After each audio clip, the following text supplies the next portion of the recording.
Speaking at the African Farmers Association of South Africa's Leadership and Partnership Conference in Pretoria, Minister Steenhuisen announced the policy change, saying he also intends to apply to the World Organization of Animal Health once the vaccine rollout has reached sufficient scale to be recognized as foot-and-mouth free with vaccination. The Ministry of Agriculture has made a policy change, and that we will be moving to vaccinate the entire national herd in South Africa against foot-and-mouth disease.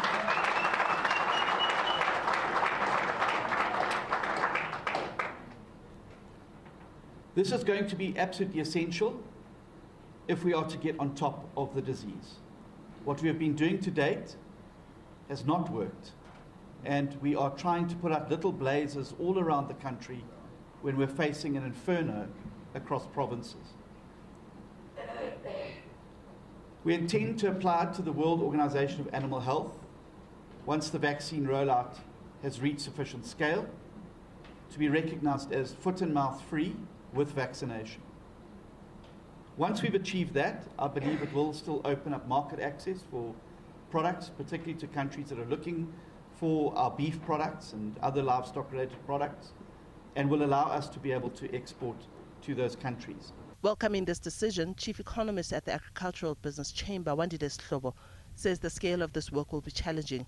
According to the abstract of South African agricultural statistics from the Department of Agriculture, South Africa has a cattle herd of over 7.2 million.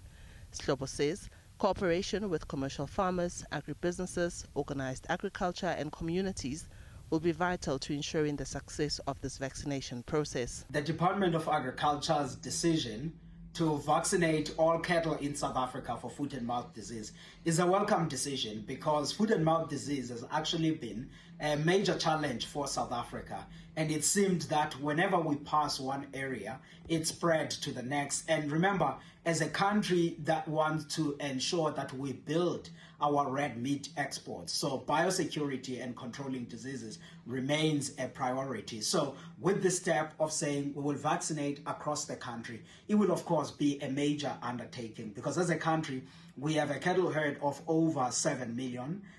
The logistics of doing this, and secondly, the logistics of getting the vaccines is going to be another challenge. And the department did indicate that they are reviving the Agricultural Research Council's capability to be able to produce the foot-and-mouth disease vaccine in South Africa. But at the start, we will have to be importing some of this.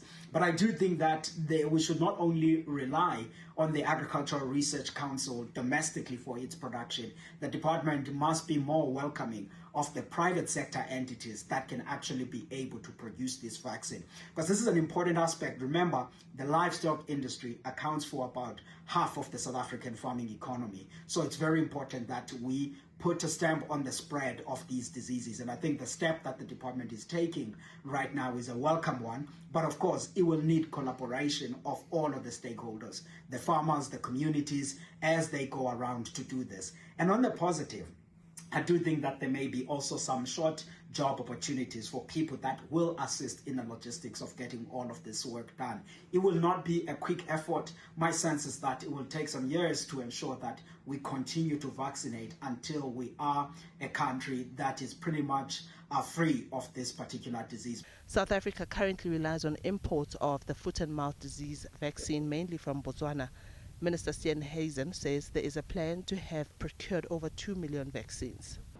We intend to source vaccines from other countries that are able to be used in South Africa. There's already a vaccine currently at advanced stages of testing at the ARC, which we hope to be able to have rolled out soon to help us meet the quantities that we're going to need to be able to do that. The Chamber reminds consumers that South Africa's beef and livestock products are safe to consume. It further says the start of the national cattle vaccination is unlikely to introduce major upside risks to meat price inflation. It expects in the medium term for these efforts to control the disease, bringing normality to the slaughter process and ease price volatility. Diabusito, SABC News, Johannesburg.